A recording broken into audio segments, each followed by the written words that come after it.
Hello and good morning. Today we are going to discuss one of the rare areas in the field of communication. Normally, we don't think about this and assume that it is happening. And this important area of communication is non-verbal communication. Studies have shown that non-verbal communication can exist without verbal communication. On the other hand, verbal communication cannot exist without the support of non-verbal communication. For example, if I just stare at your camera like this and say nothing, you see what happens? Without uttering a single word, I have given you an impression that nothing is happening on the screen. So this is exactly what I would like to drive my home. However, when we look at non-verbal communication, there are different methods and categories.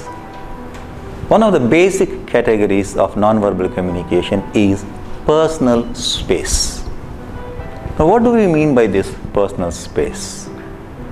By virtue of our living, every organism on this earth has a personal space. That means the surrounding area in which we live. So personal space, either reduced or increased, gives different meaning to different people.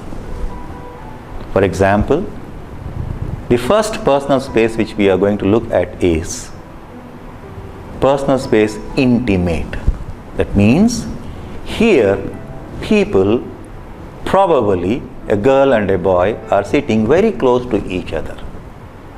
When we look at this situation, we assume, or it occurs in our mind, that there is an intimate relationship between the two people here and we are not supposed to disturb them. So without uttering a single word, without saying anything, the fact that two people are sitting together very closely gives us a clear idea, and they are communicating with us, do not disturb us. The second level is personal space, public distance. What is this public distance?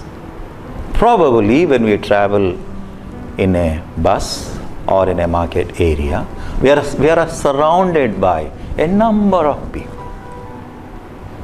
But at the same time, in that crowd, even by chance, even by mistake, someone rubs on our shoulder or someone comes closer to us, we suddenly react like this. We look, we give a staring look. What does it mean? Even in such a public place, we still try to protect and we are conscious of our personal space. The third in the category is personal space, social distance. What is this? This is a distance which we normally share with our colleagues, with our friends, what we call it as a handshaking distance. So when you go to an office, you see people sitting, chatting, talking, doing work. Or when you go to a hotel, you see people sitting, chatting, having snacks. How are they sitting? How do they sit? You look at them. They are not very intimate, neither they are too aloof. They are together, so they are sharing this social distance. So proxemics or proximity between people tells us volumes without uttering a single word. The next in the category of non-verbal communication is kinesics. What does it mean? It means body language or body movement. So even kinesics or body movement or body language is divided into a number of categories. The basic of this is posture. Posture means a lot to the people. For example, I am sitting straight in front of you, talking to you. That means I am calling for your attention because I have a very attentive posture. Imagine a situation, I just relax like this and sit. You see? You feel the difference as to why I am so relaxed as a teacher. Or take for example, I just sit like this, or I sit like this. These are different postures. So the moment you look at me in this posture, you start getting an idea, is this person tired? Or does the teacher have a headache? So posture means a lot to many people. The second in the sequence is the facial expressions. We always know that face is the index of man, or maybe women as well. So imagine a situation, absolutely there is no facial expression on me, and I'm looking straight into the camera, talking to you like this. Hello, how are you? And I give a smile, I have a relaxed facial expression and say, hello, how are you? You see the difference here? The third in the category is our movements of hands and legs. As a teacher in the classroom, I have the freedom to move up and down. So imagine a situation, I move from this end to the other end and start teaching you. How do you feel as an audience? You feel as if you're watching a tennis match like this. So body movement should be appropriate to the situation of communication. So kinesics or body language is also a very important aspect of non-verbal communication. Following closely on this is visualization or visual interaction or visual contact. They always say that we have to look at the people when we speak. Why? The reason is it gives us certain amount of trust.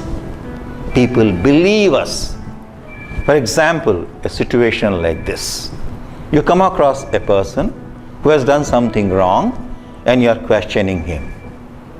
Because of the guilt in his mind, he looks down and answers. Suppose if he had not done something wrong, he would look at you, stare at you and say, did you see me doing that? You see the difference? So visual interaction, visual contact has the benefit of getting the trust of your listener. At the same time, you are making the listener conscious that you are looking at him. The moment you remove your gaze like this person sitting in front of you is not interested. That's exactly what I'm trying to mean here. And the last of nonverbal communication, not but the least, is the vocal contact, vocalization or voice.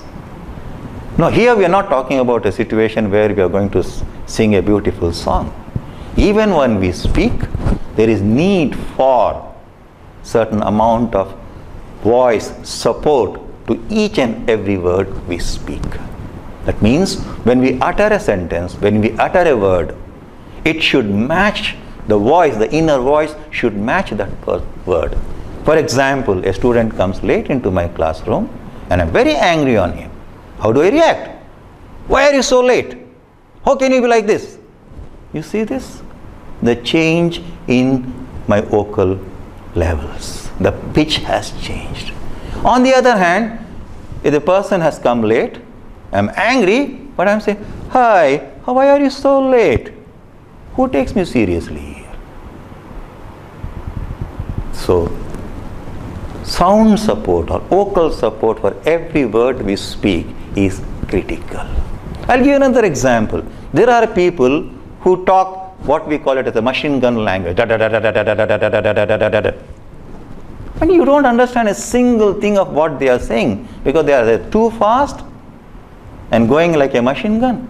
And there are some people who speak like a lullaby, up and down like this. It doesn't make any sense. So you go to sleep. So vocal support is also a very important aspect of non-verbal communication. Let us stop at this stage. We will have a continuous situation with another aspect of communication, what we call it as humanistic concepts of communication, in the next class. Thank you. Bye-bye.